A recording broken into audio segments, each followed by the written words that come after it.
પહેલો મુદ્દો એ બહુ સ્પષ્ટ છે. યજ્ઞ એટલે હૂત દ્રવ્યોની આહુતિ. યજ્ઞમાં જે કાંઈ હૂત દ્રવ્ય વપરાય છે એ વેદોને આધારે, બ્રાહ્મણ ગ્રંથોને આધારે અને સંહિતા ગ્રંથોને આધારે જે નક્કી થયું છે એ ખરેખર બહુ જ પારંપરિક છે.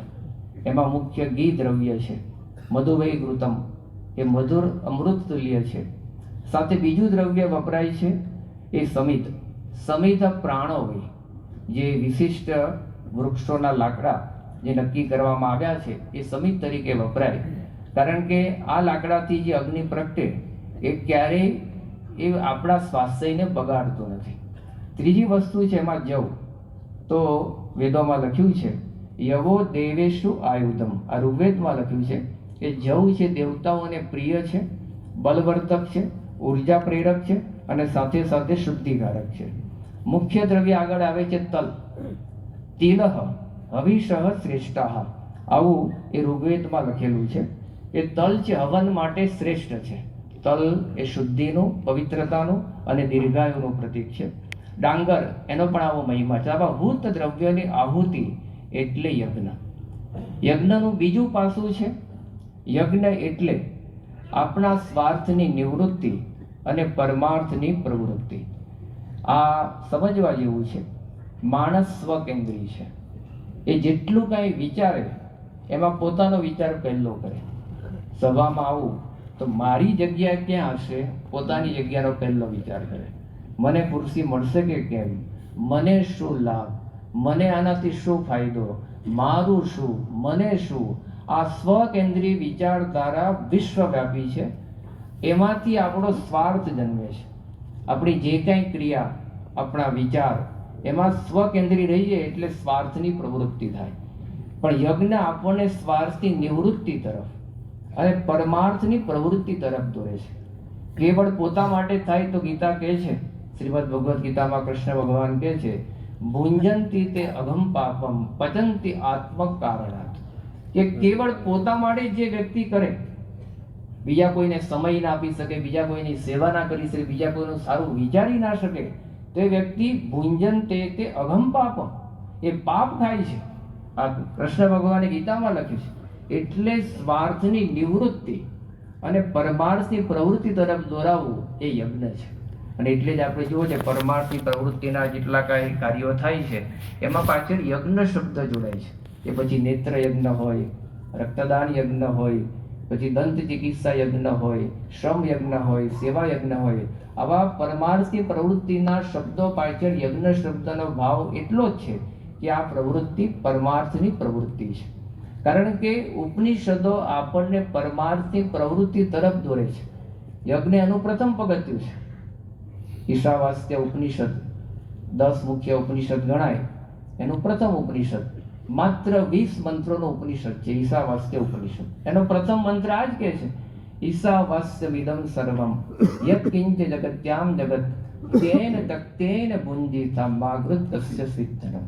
તેન ત્યક્તેન ભુંજીતા. જે કાંઈ તમે ઉપભોગ કરો પણ પહેલા ત્યાગીને, બીજાનો પહેલા વિચાર કરો, કેવળ પોતા માટે નહીં. તો પરમાર્થની પ્રવૃત્તિ એ સાચી યજ્ઞીય ભાવના છે. અને આવી ભાવનાથી જેટલા કાંઈ કર્મો થાય એ કર્મોનું બંધન લાગતું નથી.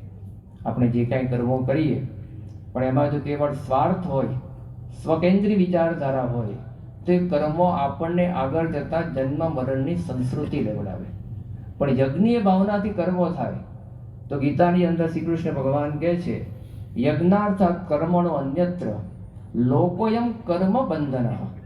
એ યજ્ઞીય ભાવનાથી જેટલા કઈ કર્મો થાય એ કર્મો ક્યારે બંધનરૂપ થતા નથી, એ મુક્તિરૂપ થાય છે. અન્યત્ર બીજા કર્મો, લૌકિક કર્મો એ આપણને બંધનની ગર્તામાં નાખે છે.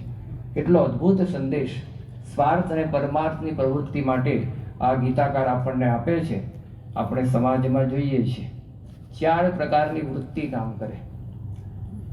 પહેલા લે પણ આપે જ નહીં, આસુરી વૃત્તિ. લઈ લે, ઝૂંટવી લે પણ સામે કાંઈ ના આપે. બીજી વૃત્તિ પહેલા આપે અને પછી લે, વેપારી વૃત્તિ. એ ખરીદવા માટે જઈએ તો પહેલા વસ્તુ આપણને આપે, પછી એનું બિલ ચૂકવવાનું, પૈસાની ચૂકવણી કરવાની, આ વેપારી વૃત્તિ. ત્રીજી વૃત્તિ પહેલા લે અને પછી આપે. ક્યાં થાય છે જોઈ લો. કોઈ પરમિશન પાસ કરાવવાની હોય, નકશા પાસ કરાવવાના હોય, ટીબી સ્કીમમાં કંઈક કામ કરાવવાનું હોય તો પહેલા ટેબલ ઉપર વેઇટ મૂકવું પડે. પહેલા લે એ જે કઈ સામે અધિકૃત વ્યક્તિ હોય કહેવાતા એ પહેલા લે કે પછી તમે જેટલી મોટી કોથળી આપો એ પ્રમાણે કામ જલ્દી.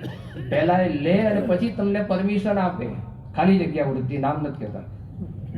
અને ચોથી વૃત્તિ આપે પણ લે નહીં, આ યજ્ઞીય વૃત્તિ, દેવ વૃત્તિ. આ જ વિશાળ ભાવના કે આ ભાવનાથી કામ કરવું તો જીવન યજ્ઞ બની જાય. એટલે યજ્ઞનો આ બીજું પાસું, યજ્ઞ એટલે સ્વાર્થની નિવૃત્તિ અને પરમાર્થની પ્રવૃત્તિ. ત્રીજી વસ્તુ, યજ્ઞ એટલે આપણા પર થતા રહેતા ઋણની સ્વીકૃતિ. આપણે ક્યારેય એકલા જીવન જીવી શકતા નથી. આપણું અસ્તિત્વ, આપણું પોષણ કે આપણો વિકાસ, એના મૂળમાં અનેક લોકોનો સહકાર છે. ખાલી એટલી જ વાત કરીએ, એક રોટલીનો કોળિયો મોંમાં મૂકીએ છીએ, એમાં કેટલા લોકોનો સહકાર છે. એ રોટલી ઘઉં, એ ઘઉંનું બિયારણ કોઈ દુકાનમાંથી ખેડૂત લાવ્યા હશે, કેટલી મહેનત કરીને પોતાના ખેતરમાં વાવ્યા હશે, એને પછી પ્રકાશ મળ્યો હશે, પાણી આપ્યું હશે, નિંદામણ કાઢ્યું હશે, કેટલા 3-4 મહિનાની મહેનત પછી એને લણ્યું હશે, પછી એને ઘરમાં સાફ કરાવ્યું હશે, પછી એ એપીએમસીમાં ગયું હશે, ત્યાંથી નાના વેપારીને ત્યાં ગયું હશે, વેપારીને ત્યાંથી આપણે લાવ્યા હશું, લાવ્યા પછી દળાયું હશે, દળનાર બીજો અને બનાવનાર બીજા, અને પછી એ રોટલીનો એક ટુકડો આપણા મોંમાં જાય છે. ખાઈએ છીએ રોટલીનો એક ટુકડો, પણ એની પાછળ કેટલા વ્યક્તિનું યોગદાન છે, સહકાર છે. આવા કેટલા આપણા જીવનના બધા જ અસ્તિત્વના પાસા આવા જ છે. આપણે આપણા જીવનના અસ્તિત્વ માટે, વિકાસ માટે જેટલા કાંઈ સાધનો વાપરીએ છીએ, સુવિધાનો ઉપભોગ કરીએ છીએ, એમાં કોઈને કોઈનો સહકાર છે. એટલે આપણા સનાતન શાસ્ત્રોએ આ યજ્ઞની પ્રણાલિકા વિકસાવી, સૃષ્ટિના આરંભથી જ આપી અને 5 યજ્ઞો નક્કી કર્યા: દેવ યજ્ઞ, પિતૃયજ્ઞ, ભૂત યજ્ઞ, મનુષ્ય યજ્ઞ અને બ્રહ્મ યજ્ઞ. આ 5ના 5 મંત્રો, જેમ કે દેવ યજ્ઞ, તમે એકલા જીવી શકતા નથી. આ પ્રકૃતિ ઉપર એમાં લખ્યું છે મંત્રોમાં કે સોમાય સ્વાહા, અગ્નયે સ્વાહા, ઇન્દ્રાય સ્વાહા. આ બધા મંત્રો તૈત્તિરીય સંહિતામાં આવે છે કે આ બધા દેવોનો સહકાર છે, તો યજ્ઞ રૂપે એમને ઋણ અર્પણ કરવું. સાથે સાથે પિતૃયજ્ઞ, આપણું અસ્તિત્વ, આપણો જન્મ, એ આપણા પિતૃઓને આભારી. પિતૃ શબ્દથી માતા અને પિતા બંને આવી જાય, એને આભારી છે. એ બંને સંકલ્પ ના કર્યો હોત તો આપણું જન્મ જ ના હોત, આપણું અસ્તિત્વ જ ના હોત. પિતૃઓનું ઋણ છે, યજ્ઞ રૂપે અર્પણ થાય. ત્રીજું છે ભૂત યજ્ઞ. આપણા અસ્તિત્વ સાથે અનેક પ્રાણીઓ, પક્ષીઓ, જીવજંતુઓનો સહકાર છે. ભૂત એટલે પ્રાણી. આ વેદોમાં લખ્યું છે, ભૂતાની દેયાની અન્નમ બહુત કુર્વિતા, કે આવા જે જીવ પ્રાણી માત્ર, પ્રાણી, પક્ષી, જીવજંતુ, એને પણ અન્ન આપીને જીવાડવા, એ યજ્ઞીય કર્મ છે. ચોથો યજ્ઞ મનુષ્ય યજ્ઞ. પરસ્પર એવી એક ભાવના કે હું તમને શું સહકાર આપું, અતિથિ દેવો ભવ વગેરે, આ મનુષ્ય યજ્ઞની ભાવના. અને 5મું બ્રહ્મ યજ્ઞ, કે ગુરુ, બ્રહ્મનિષ્ઠ ગુરુ, એવા ગુણાતીત ગુરુ, એની આજ્ઞામાં રહીને આવા યજ્ઞો કર્યા કરવા, એ બ્રહ્મ યજ્ઞ.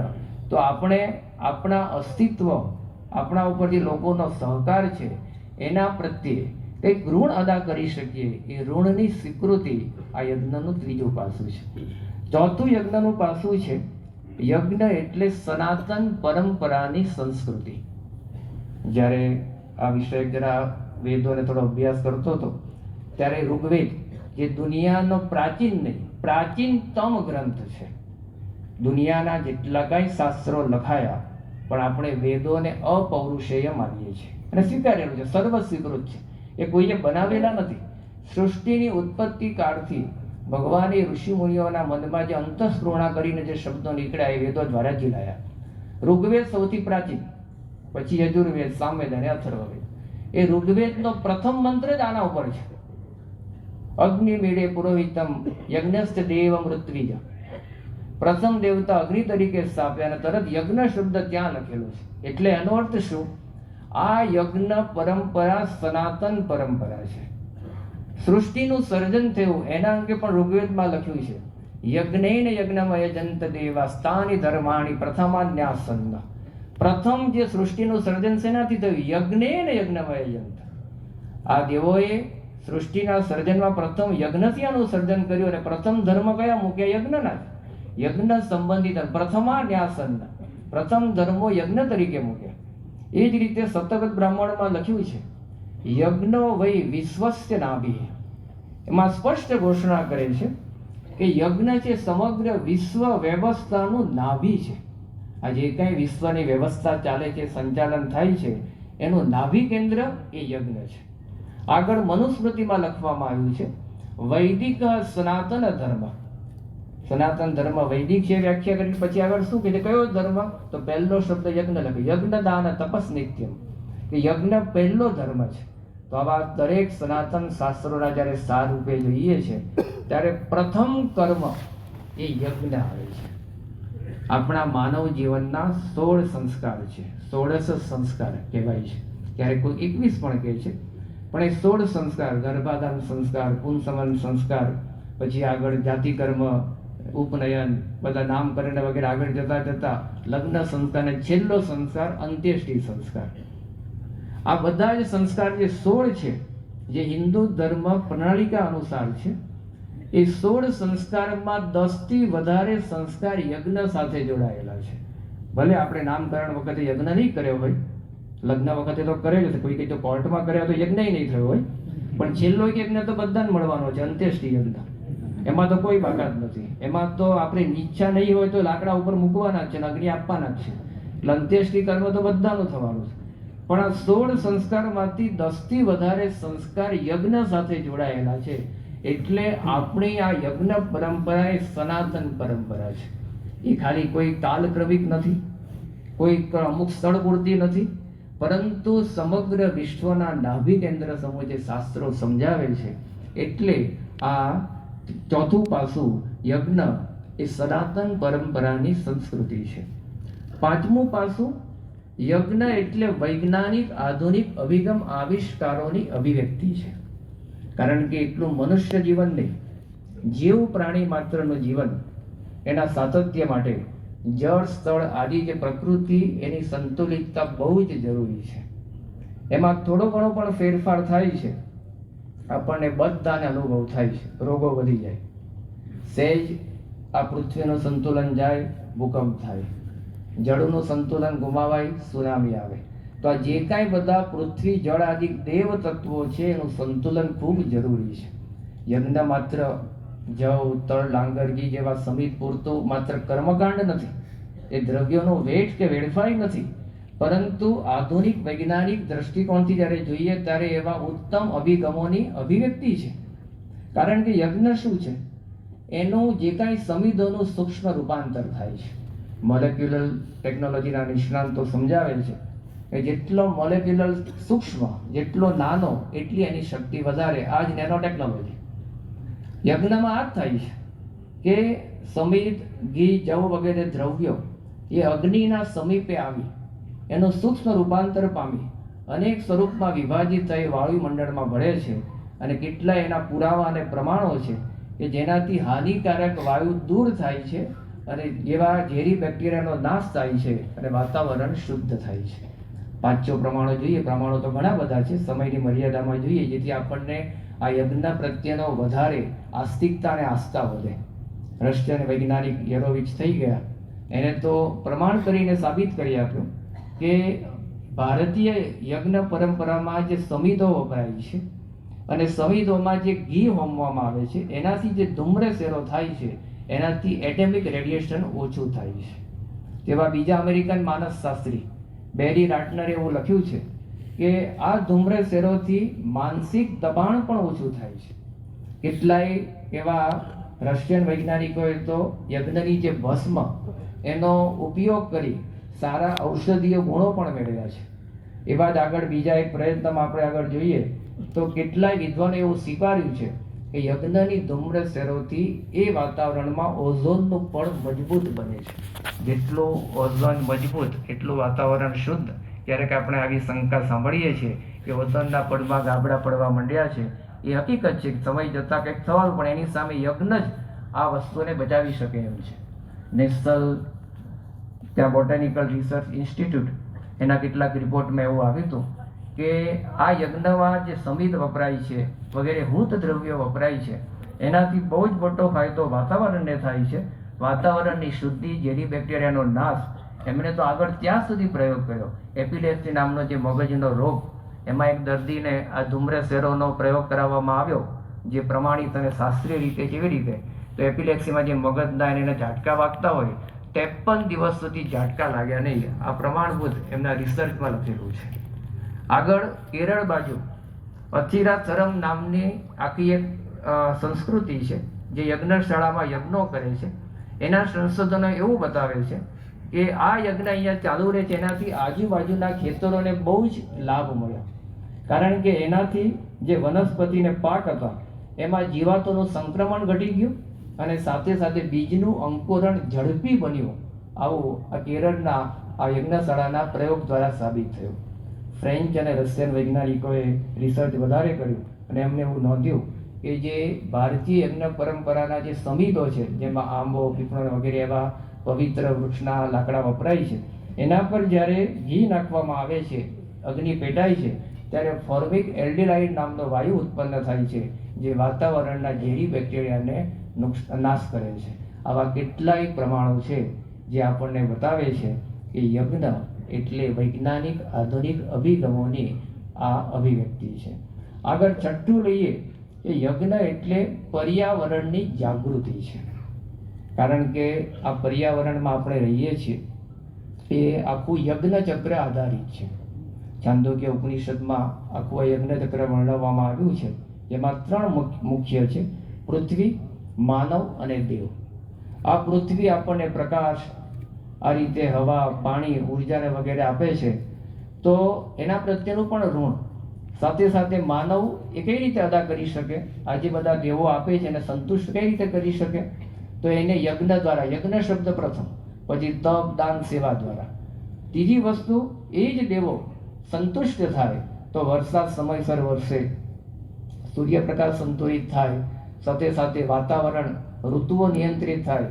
એ ઋતુમાં થોડો પણ ફેરફાર થાય છે, કેટલું કરોડોનું નુકસાન થાય છે. હમણાં દિવાળી પછી માવઠું આવ્યું, ગુજરાત, રાજસ્થાન, મહારાષ્ટ્ર સુધી બધે પહોંચ્યું. કેટલાયનો તૈયાર થયેલો ઊભો પાક, કરોડોનો પાક, એ બધો નુકસાનમાં ગયો. વાતાવરણ થોડું પણ અસંતુલિત થાય, ઋતુઓ સંક્રમિત થાય, આનાથી પ્રભાવિત થાય એટલે એનું પરિણામ માનવ સૃષ્ટિને ભોગવવાનું આવે છે. ક્યારેક અતિવૃષ્ટિ, ક્યારેક દુકાળ, ક્યારેક સુનામી, એ બધા ફેરફારો થતા જ રહે. કારણ કે એટલા માટે આ યજ્ઞ એ જરૂરી છે. વાતાવરણમાં થોડો પણ ફેરફાર થાય, જીવવું આરામ થઈ જાય છે કે નહીં?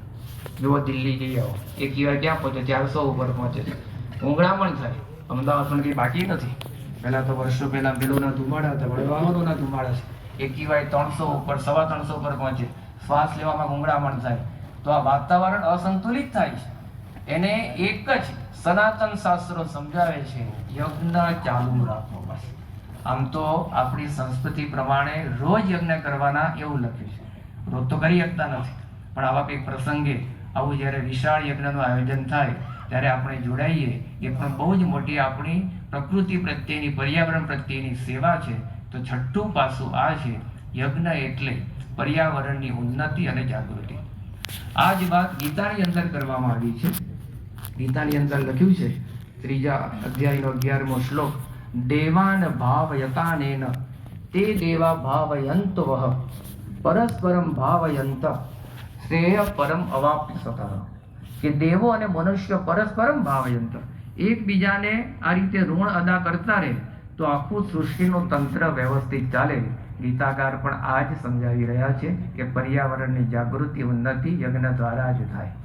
7મું અને છેલ્લું મહત્વનું પાસું, યજ્ઞ એટલે સનાતન સિદ્ધાંતની પ્રસ્તુતિ.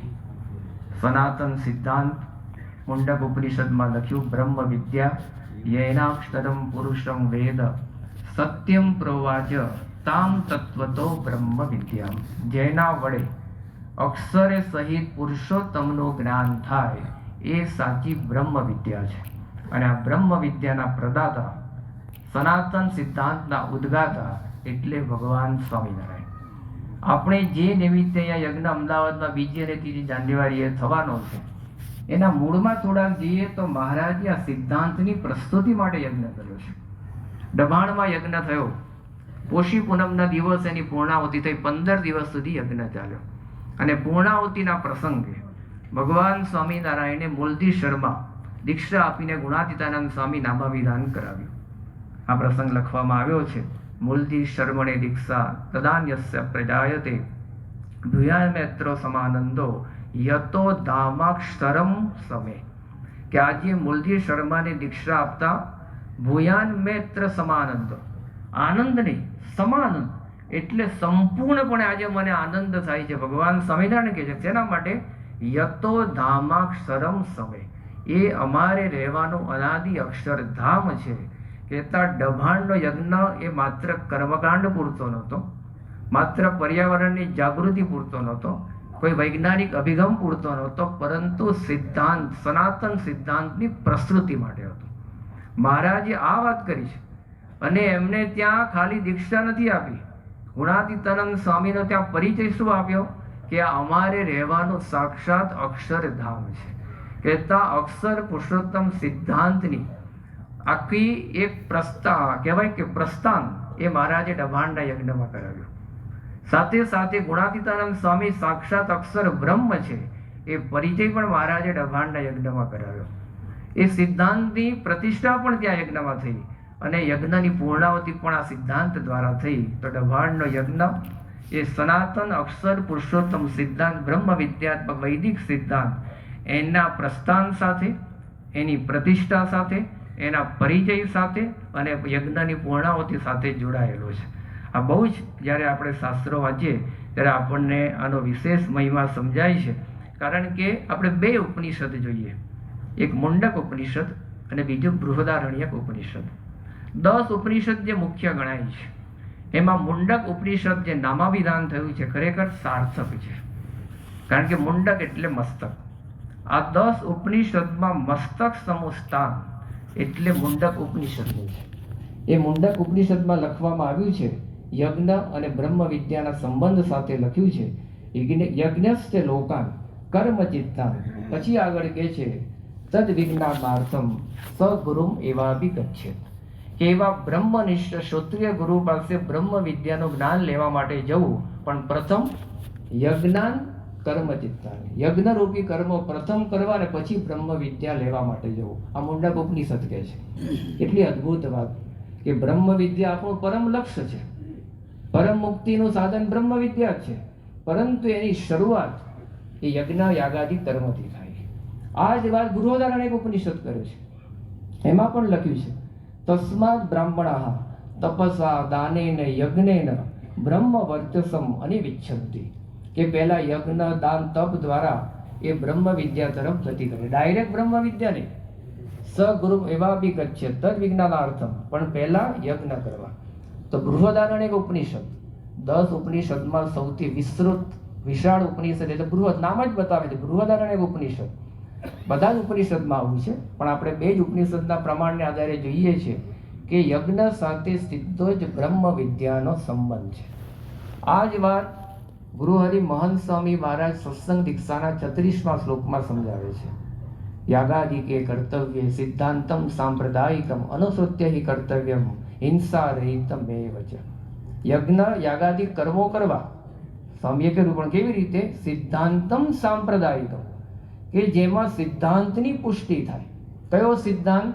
અક્ષર સહિત પુરુષોત્તમનો સિદ્ધાંત, બ્રહ્મ વિદ્યા. સાચી બ્રહ્મ વિદ્યાને જ કીધી છે. એ સિદ્ધાંતની પુષ્ટિ થાય ને એવા યજ્ઞો કરવા. હવે આપણે આપણા લૌકિક કર્મો પૂર્ણ થાય, આપણી મનોવાંછના પૂરી થાય એવા ભાવથી યજ્ઞ કરવાના હોતા જ નથી. હા, શરૂઆતમાં સત્સંગમાં આવ્યા હોય, એટલું બધું સમજાવ્યું ના હોય, ત્યારે આવા મનોવાંછિત ફળની આશા રહે, લૌકિક કાર્યોની પુષ્ટિ થાય, પૂર્ણાહુતિ થાય એવી ઈચ્છા રહે. પરંતુ હવે જ્યારે સ્વામી આપણને નિશાન જ આપી દીધું, યાગાદિકે કર્તવ્ય સિદ્ધાંતમ સાંપ્રદાયિક, કે અક્ષર પુરુષોત્તમ સિદ્ધાંતની પુષ્ટિ માટે, આપણા જીવમાં એની દ્રઢતા થાય એના માટે યાગાદિક કર્મો કરવા. કેટલી અદ્ભુત વાત! ગીતામાં આ જ બતાવ્યું છે. 4થા અધ્યાયનો 24મો શ્લોક જ્યારે વાંચીએ અને વિચારીએ ને ત્યારે આપણને ખરેખર આશ્ચર્ય થાય. ગીતાના 700 શ્લોક, એમાં લગભગ 200થી વધારે વખત અક્ષર અને બ્રહ્મ શબ્દ વપરાયો છે. પણ એક જ શ્લોકમાં સૌથી વધારે બ્રહ્મ શબ્દ વપરાયો હોય ચોથા અધ્યાયનો 24મો શ્લોક, બ્રહ્માર્પણમ બ્રહ્મ હવિર બ્રહ્માગ્નો બ્રહ્મણાહુતમ બ્રહ્મેવ તેન ગંતવ્યમ બ્રહ્મ કર્મ સમાધિના. 6 વખત બ્રહ્મ શબ્દ વાપર્યો. પણ એ બ્રહ્મ શબ્દ કહેતા બ્રહ્મમય થવાનું છે, સત્પુરુષમય થવાનું છે. પણ એમાં જે રૂપક વાપરી છે ને વાપર્યું યજ્ઞનું. યજ્ઞની સામગ્રી પણ બ્રહ્મરૂપ, યજ્ઞ કરનાર પણ બ્રહ્મરૂપ, યજ્ઞ જેના માટે કરીએ છીએ બ્રહ્મ કર્મ સમાધિના, એક તો સાક્ષાત બ્રહ્મ છે જ, એની જે યજ્ઞ કરવાનું જે સાધન એ પણ બ્રહ્મરૂપ. કેટલું હતું? બ્રહ્માર્પણમ બ્રહ્મ હવિર બ્રહ્માગ્નો બ્રહ્મણાહુતમ, બધું જ બ્રહ્મમય. ગીતાકાર આમાં સમજાવે છે કે બ્રહ્મમય કહેતા ગુણાતીતમય સત્પુરુષમય થવાનું છે, સત્પુરુષના ભાવને પામવાનું છે. એટલે એમને બીજું કોઈ રૂપક ના શોધ્યું, યજ્ઞનું જ આપ્યું. કહેતા યજ્ઞ અને આ સનાતન સિદ્ધાંત બ્રહ્મ વિદ્યાની પ્રાપ્તિ એ બહુ જ અન્યોન્ય સંબંધ સાથે જોડાયેલું છે. એ ઉપનિષદ અને ગીતા વાંચતા આપણને સ્પષ્ટ સમજાય છે. તો 7મી વાત આ કે યજ્ઞ એટલે સનાતન સિદ્ધાંતની પ્રસ્તુતિ છે. પ્રતિષ્ઠા પરિચય ડભાણના યજ્ઞ દ્વારા મહારાજે વિશેષ કરાવ્યું. સાથે સાથે બીજી બે વાત કરી દઈએ કે જ્યારે જ્યારે ઉપનિષદો વાંચીએ અને બ્રહ્મ વિદ્યાની વાત આવે, યજ્ઞની વાત એમાં કરેલી જ છે.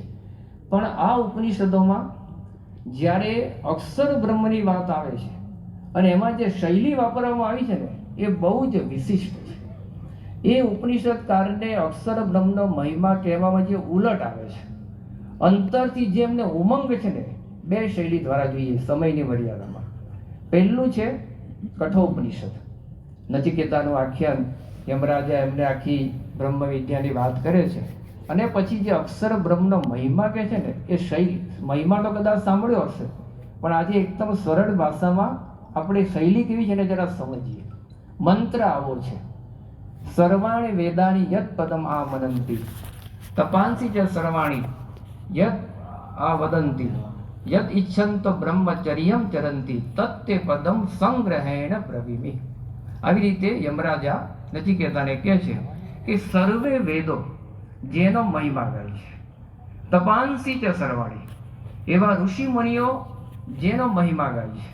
અને આગળ કહે છે યદ ઇચ્છંત બ્રહ્મચર્યમ ચરંતી, એવા તપસ્વી મનુષ્યો જેને પામવા માટે બ્રહ્મચર્ય જેવા કઠોર સાધનનું પાલન કરે છે, એવા અક્ષર બ્રહ્મનો મહિમા હું તને તત્તે પદમ સંગ્રહેણ ટૂંકમાં કહું.